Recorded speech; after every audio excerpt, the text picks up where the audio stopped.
Sunat Suara Nusantara. Hai semuanya, kamu lagi dengerin podcast Sunat Suara Nusantara. Tempatnya ngobrol santai tapi berbobot, ringan tapi bermakna. Cocok banget buat kamu yang pengen ikutin mikirin masa depan bangsa dengan cara yang asik. Nah, kita kembali lagi di episode ketiga kita hari ini. Dan kali ini kita akan membahas beberapa topik sekaligus, mulai dari wawasan kebangsaan, konsensus dasar, bela negara, isu kontemporer, serta teknik analisis isu. Bersama saya, Stefani Nuelita Syanipar, dan gak kalah spesial, kali ini saya ditemani oleh 6 tamu hebat lain yang akan berbagi pandangan mereka. Yang pertama ada Kak Hidayat, boleh lambaikan tangannya. Lalu selanjutnya ada Kak Esa Koba, halo Kak. Lalu yang ketiga ada Kak Siti Rama, halo Kak. Lalu selanjutnya ada Kak Tatuasi Wamba. Halo Kak. Lalu yang selanjutnya ada Kak Yusuf Norman Leo. Halo Kak. Dan yang terakhir ada Kak Yuda Fajria. Halo Kak. Jadi siap-siap ya teman-teman, karena obrolan kita kali ini pasti seru banget. Tanpa menunggu lebih lama lagi, yuk langsung saja kita ke topik pembahasan pertama mengenai wawasan kebangsaan yang akan kita dengarkan langsung dari Kakak Sri Hidayat. Silakan Kak. Oke, sebelumnya terima kasih Kak Zepa atas kesempatannya. Sebelumnya perkenalkan, nama saya Sri Hidayat Milu dari BP2JK Papua Barat.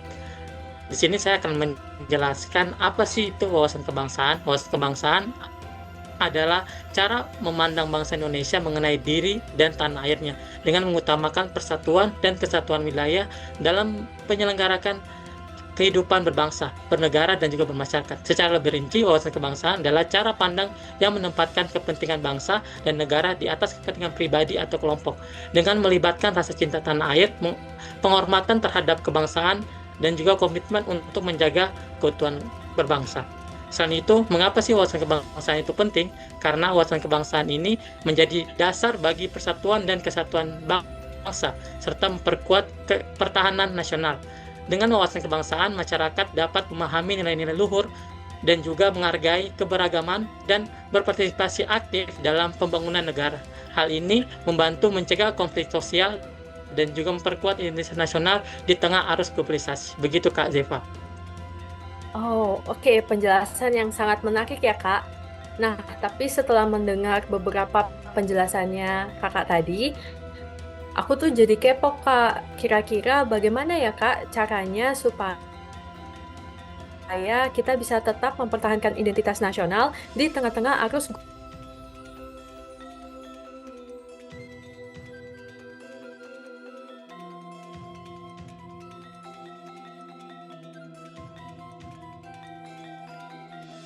Oh iya Kak Zefa. Untuk contohnya yaitu yang pertama, memperkuat persatuan dan kesatuan. Indonesia adalah negara yang kaya akan keberagaman suku, agama, budaya, dan juga bahasa. Wawasan kebangsaan membantu masyarakat untuk memahami dan menghargai perbedaan ini, serta menjaga persatuan dan kesatuan bangsa. Tanpa wawasan kebangsaan, perbedaan ini bisa menjadi sumber konflik dan juga perpecahan. Wawasan kebangsaan menjadi perekat yang mempersatukan berbagai elemen masyarakat dalam satu wadah kebangsaan. Yang kedua, prevent konflik sosial. Konflik sosial seringkali muncul akibat kurangnya pemahaman dan rasa saling menghargai antar kelompok masyarakat. Wawasan kebangsaan membantu menumbuhkan sikap toleransi, empati, dan juga saling pengertian sehingga dapat mencegah terjadinya konflik. Dengan memahami nilai-nilai kebangsaan, masyarakat akan lebih mampu hidup berdampingan secara damai dan juga harmonis, meski memiliki latar belakang yang berbeda. Yang ketiga yaitu membangun identitas nasional. Wawasan kebangsaan membantu masyarakat untuk memiliki rasa bangga dan cinta terhadap bangsanya. Identitas nasional yang kuat menjadi modal penting untuk menghadapi tantangan global dan juga menjadi eksistensi bangsa di mata dunia. Ketika masyarakat memiliki pemahaman yang kuat tentang sejarah, budaya, dan juga nilai luhur bangsanya, mereka akan lebih termotivasi untuk berkontribusi dalam membangun dan juga menjaga nama baik bangsa. Dan yang terakhir yaitu mendukung ketahanan nasional. Ketahanan nasional ini tidak hanya dilihat dari aspek militer dan juga ekonomi, tetapi juga dari aspek sosial, budaya, dan juga ideologi. Wawasan persahabatan yang kuat akan memperkuat ketahanan nasional karena masyarakat memiliki semangat persatuan dan juga kesatuan yang tinggi dalam menghadapi berbagai tantangan. Dengan wawasan kebangsaan yang baik, masyarakat akan lebih siap dengan ancaman dari dalam maupun luar negeri, serta mampu mempertahankan warisan negara. Itu Kak Zeva contohnya cara memperkuat internasional di tengah arus globalisasi. Oke Kak, terima kasih banyak atas penjelasannya. Jadi itu ya intinya teman-teman, dengan mengetahui wawasan kebangsaan, kita dapat memperkuat rasa kesatuan persatuan, kita juga bisa hidup berdampingan di tengah-tengah masyarakat yang super-duper beragam ini.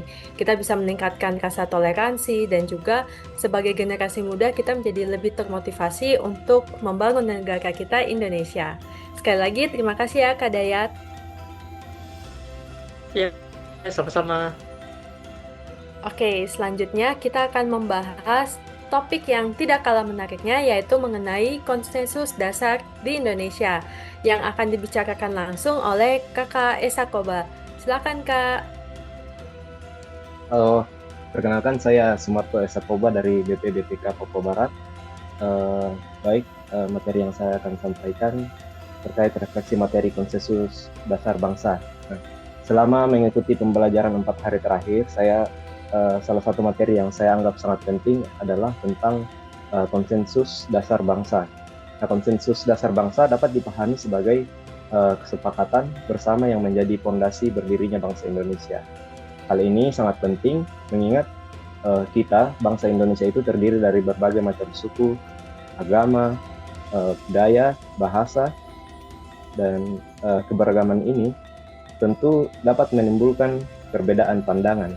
Namun, melalui konsensus dasar, kita dapat disatukan sebagai satu bangsa. Nah, ada 4 konsensus dasar bangsa yang telah disepakati, yaitu yang pertama Pancasila. Pancasila sebagai dasar negara dan pantangan hidup bangsa Indonesia yang mengandung nilai ketuhanan, kemanusiaan, persatuan, demokrasi, dan keadilan sosial. Kemudian yang kedua adalah Undang-Undang Dasar 1945 sebagai hukum dasar tertinggi yang mengatur sistem ketatanegaraan serta hak dan kewajiban warga negara. Kemudian yang ketiga adalah Negara Kesatuan Republik Indonesia atau NKRI sebagai bentuk negara yang final dan tidak dapat diganggu-gugat. Kemudian yang terakhir adalah Bhinneka Tunggal Ika sebagai semboyan persatuan yang mengajarkan bahwa perbedaan adalah kekuatan, bukan kelemahan. Oke Kak. Nah, setelah mendengar penjelasan Kak Esa tadi nih, kita kan sekarang sudah mengerti ya teman-teman 4 konsensus dasar di Indonesia itu terdiri atas apa saja. Nah, tapi Kak, kalau boleh tanya nih, kira-kira dari Kakak sendiri bagaimana sih contoh pewujudan konsensus dasar yang bisa kita lakukan sehari-hari? Baik, berdasarkan pembelajaran selama ini, saya semakin paham bahwa konsensus dasar bukan sekedar hafalan, melainkan sesuatu yang harus diimplementasikan dalam kehidupan kita sehari-hari. Nah, salah satu penerapan konsensus dasar dapat diwujudkan melalui sikap saling menghormati, menaati hukum, menjaga persatuan, serta berkontribusi sesuai peran masing-masing warga negara.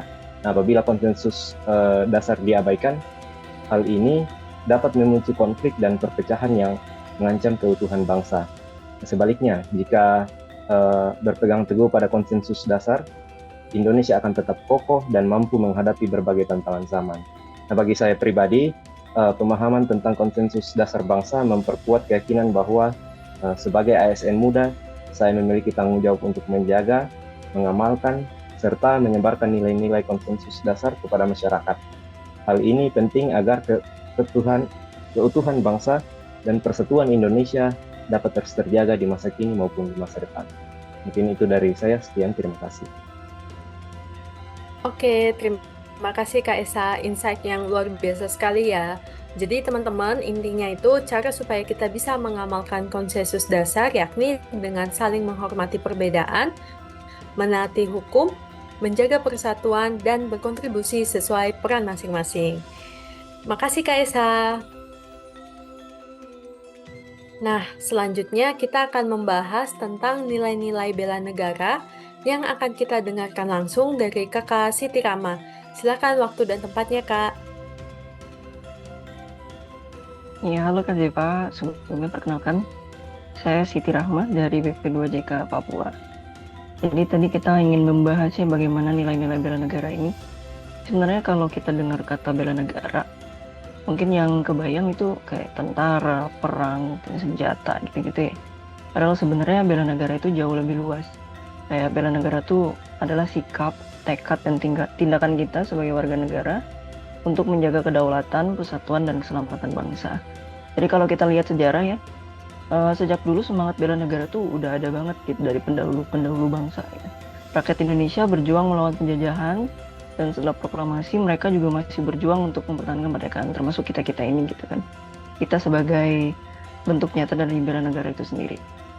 Nah, di zaman sekarang ancaman yang datang untuk suatu bela negara itu nggak cuma militer ya, ada juga ancaman non militer kayak narkoba, korupsi, radikalisme itu udah merebak meruas gitu, terorisme, bahkan sebatas hoax di media sosial yang kita semua bisa akses, itu udah jadi hal biasa gitu kan. Jadi karena itu kita perlu kewaspadaan dini supaya bisa mendeteksi itu dan mencegah ancamannya sejak awal. Terus sebenarnya nilai-nilai dasar dari bela negara itu apa sih gitu kan? Ada 5 sebenarnya. Yang pertama itu cinta tanah air. Jadi ini misalnya dengan kita melestarikan budaya, jaga lingkungan, dan bangga jadi orang Indonesia itu udah termasuk dalam cinta tanah air. Terus yang kedua ada kesadaran berbangsa dan bernegara. Jadi kalau kita sadar, kalau kita bagian dari NKRI dan punya tanggung jawab untuk menjaganya itu, kita udah sadar tuh berarti kita tuh berbangsa dan bernegara Indonesia. Kemudian yang ketiga itu setia pada Pancasila. Nah, Pancasila ini bukan sekedar dihafal kayak kita apel pagi atau upacara gitu ya, atau pelajaran sekolah, tapi juga dijadikan pedoman dalam kehidupan sehari-hari. Lalu yang keempat ada rela berkorban untuk bangsa dan negara. Ini artinya kita rela mengutamakan kepentingan bersama, bukan cuman untuk kepentingan kita sendiri, bahkan dengan tenaga, waktu, atau harta kita. Terus yang terakhir ada memiliki kemampuan awal bela negara. Ini artinya kita secara fisik maupun mental itu berani untuk menghadapi berbagai tantangan. Dan bela negara ini juga nggak terbatas tadi sudah disebutkan ya pada militer itu, tapi juga non militer sesuai profesi kita masing-masing. Gitu kan ya Pak. Oh, oke Kak. Terima kasih untuk penjelasannya. Nah, cuman saya ada pertanyaan nih Kak. Sebagai ASN muda, kira-kira bagaimana ya cara supaya kita bisa menerapkan nilai-nilai bela negara di tempat kerja kita masing-masing? Ya. Kita sebagai ASN muda sih ya, sebagai ASN muda itu nilai-nilai bela negara ini bisa diwujudkan di tempat kerja kita masing-masing sebenarnya. Caranya ya dengan disiplin, profesional, netral, jaga integritas, terus memberikan pelayanan publik yang terbaik untuk masyarakat. Itu juga bentuk bela negara, meskipun tanpa seragam militer itu tadi ya. Dan buat saya pribadi, memahami nilai-nilai ini jadi pengingat bahwa bela negara itu bukan tugas satu kelompok aja, tapi juga tugas kita semua, mulai dari hal kecil seperti taat aturan, menghargai perbedaan, dan menjaga persatuan, sampai hal-hal besar yang menyangkut kepentingan bangsa. Jadi kita tadi sebagai ASN muda, mari kita jadikan nilai-nilai bela negara ini sebagai bagian dari kehidupan sehari-hari, karena masa depan Indonesia ada di tangan kita bersama. Seperti itu saja Pak. Oke, terima kasih banyak Kak Rama. Jadi itu ya teman-teman, bela negara itu bukan tugas satu kelompok saja, tapi tugas setiap warga negara. Nah, selanjutnya kita akan membahas topik yang masih bersinggungan dengan bela negara, yaitu kesiapsiagaan bela negara, yang akan kita dengarkan langsung dari Kakak Wamba. Silakan Kak. Baik, terima kasih Kak Seva. Perkenalkan, nama saya Tatwa Mreta Siwamba dari BP Papua Barat. Dalam kesempatan kali ini saya akan menjelaskan tentang kesiapsiagaan bela negara. Seperti yang sudah dijelaskan Kak Rahma tadi, kalau ngomongin bela negara banyak orang langsung mikir tentang perang, senjata, atau latihan militer.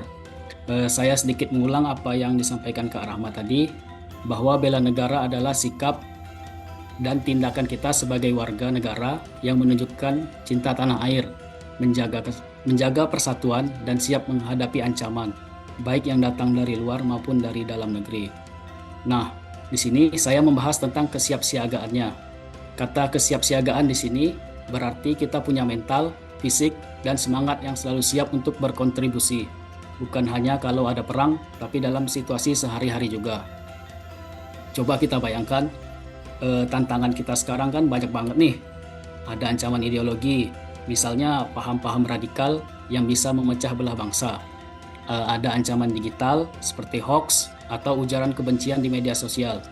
Belum lagi ancaman ekonomi, misalnya ketergantungan pada produk luar negeri sampai ancaman sosial berupa konflik karena intoleransi. Semua ini bisa melemahkan bangsa kita kalau kita tidak siap.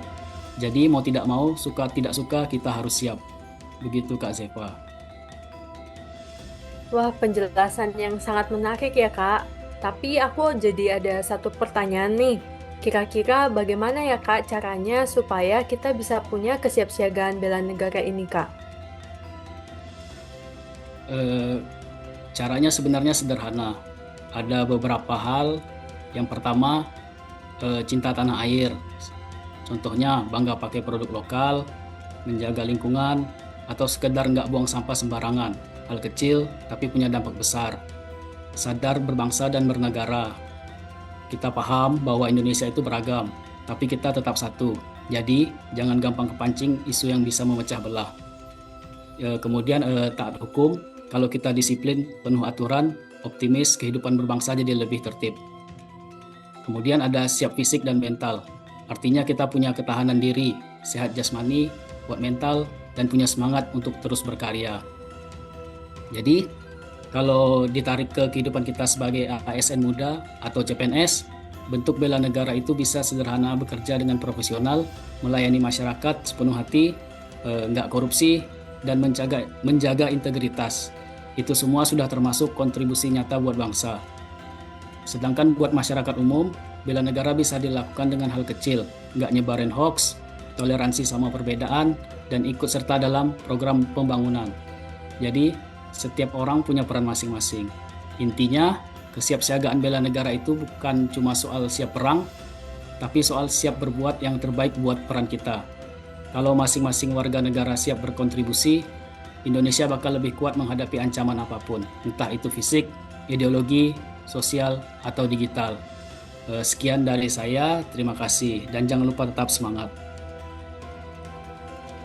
Oke, noted, Kak. Nah, itu tadi ya teman-teman kata kuncinya, yaitu kita harus siap berbuat yang terbaik sesuai peran kita, termasuk berkarya, bekerja dengan profesional, melayani masyarakat sepenuh hati, dan siap berkontribusi kepada Indonesia. Oke, selanjutnya kita ada topik yang tidak kalah menarik, yaitu analisis isu kontemporer. Kepada Kakak Norman, saya persilahkan. Terima kasih Kak Siva. Baik, perkenalkan, nama saya Yusuf Norman Leo dari BPBPK Papua Barat. Dalam kesempatan ini saya akan menjelaskan tentang analisis isu kontemporer, salah satunya hoax. Di era digital sekarang, kita sering sekali berhadapan dengan arus informasi yang sangat deras. Setiap hari, bahkan setiap menit, ada saja berita baru yang muncul dan menyebar dengan cepat, terutama lewat sosial media. Masalahnya, tidak semua informasi itu benar. Ada yang memang fakta, ada yang hanya opini, dan ada juga yang ternyata hoax. Informasi palsu yang sengaja dibuat untuk menipu atau memprovokasi. Kalau kita lihat dari sisi isu kontemporer, hoax ini bukan hanya hal sepele, dampaknya bisa sangat besar. Hoax bisa menurunkan kepercayaan masyarakat pada pemerintah, bisa memecah belah hubungan antar warga negara, dan bahkan menimbulkan keresahan serta konflik. Karena itu, disinformasi dan hoaks termasuk tantangan serius yang harus dan perlu kita waspadai bersama. Begitu Kak Siva. Wah, tapi memang benar sih Kak, kalau hoax itu dampaknya besar sekali dan mampu memecah belah bangsa. Ngomong-ngomong tentang hoax nih Kak, kira-kira apa ya yang bisa kita lakukan supaya tidak termakan hoax? Yang pertama adalah melatih kepekaan, yang artinya kita harus jeli sejak awal ketika menerima informasi. Jangan langsung percaya, apalagi buru-buru membagikannya. Cek dulu kebenarannya, pastikan sumbernya jelas, dan bandingkan dengan media atau data yang bisa dipercaya. Yang kedua, kita juga perlu membiasakan diri untuk berpikir kritis. Jangan mudah terbawa emosi hanya karena judul berita yang heboh. Cobalah melihat masalah dari berbagai sisi sebelum menarik kesimpulan. Dengan cara ini, kita bisa lebih bijak dalam menerima informasi, sekaligus mencegah hoaks menyebar semakin luas. Pada akhirnya, menghadapi disinformasi dan hoaks adalah soal bagaimana kita sebagai pengguna informasi yang cerdas, tidak cukup hanya dengan cepat membaca, tetapi harus pintar juga memilah dan berhati-hati sebelum menyebarkan. Dengan begitu, kita ikut menjaga agar lingkungan informasi kita tetap sehat, aman, bermanfaat bagi semua orang. Sekian dari saya, Kak Seva. Terima kasih. Oke, baik Kak. Nah, jadi begitu ya teman-teman. Kita semua harus pintar memilah informasi, berhati-hati sebelum menyebar, dan juga kita harus membiasakan diri berpikir kritis sebelum menarik kesimpulan. Oke, selanjutnya kita ke topik yang paling terakhir, yaitu mengenai teknik analisis isu. Kepada Kak Yuda, saya persilahkan. Oke, terima kasih Kak Zeva. Baiklah, perkenalkan nama saya Yuda Fajriza Slawiyuka dari BP2JK Papua Barat. Baiklah, saya akan mencoba menjelaskan terkait alur teknis analisis isu. Nah, kalau kita ketemu sebuah isu, kita sering keburu pengen cepat-cepat cari solusi yang tepat. Padahal kalau nggak dianalisis dengan rapi, bisa jadi solusi yang kita pilih malah nggak tepat sasaran. Nah, ada alur yang bisa bantu kita lebih sistematis dalam menganalisis isu tersebut. Nah, langkahnya yang pertama yaitu kita identifikasi terlebih dahulu masalahnya dengan jelas. Sumbernya dari mana, lingkupnya apa aja. Terus kita tanyakan dulu isu apa yang sebenarnya sedang terjadi. Misalnya, kinerja tim menurun atau pelayanan publik kurang maksimal. Kemudian yang kedua, kita kumpulkan dulu datanya, faktanya apa, serta keterkaitannya dengan Smart ASN dan manajemen ASN. Ingat ya, jangan hanya berpatokan pada opini.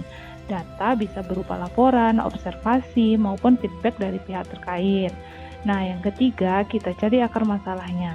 Kita bisa pakai metode seperti Farwise atau Fishbone diagram. Tujuannya supaya kita tahu penyebab utamanya bukan cuma gejalanya aja. Setelah itu kita susun alternatif solusi. Nah, di sini kita bisa masuk ke beberapa teknik analisis lanjutan. Misalnya, kita bisa pakai analisis USG. Kita cek apakah isu itu urgen, seberapa serius dampaknya, dan apakah punya potensi drone kalau dibiarkan.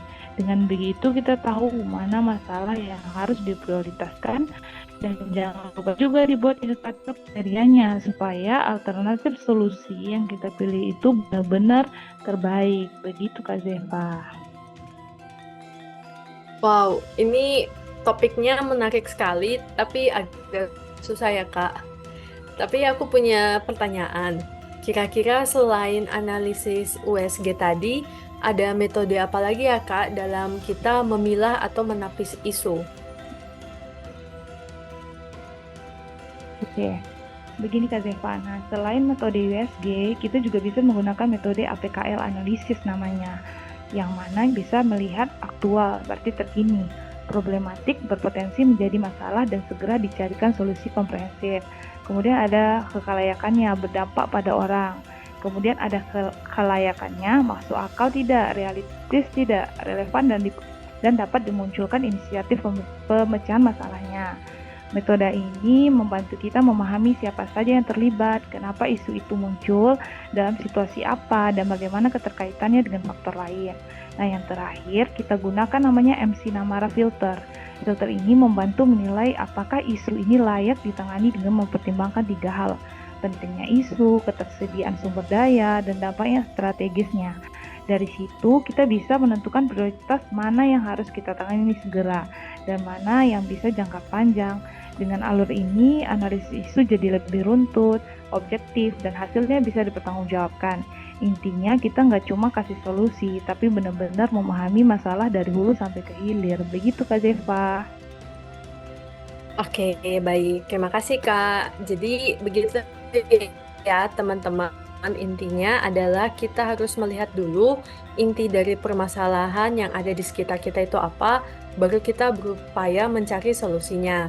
Dalam menapis isu sendiri itu juga, tadi sesuai penjelasan dari Kak Yuda, ada 2 teknik analisis yang bisa kita gunakan, yaitu teknik analisis USG dan juga analisis APKL, dan bisa teman-teman gunakan sesuai dengan kemampuan, sesuai dengan kenyamanan teman-teman sendiri.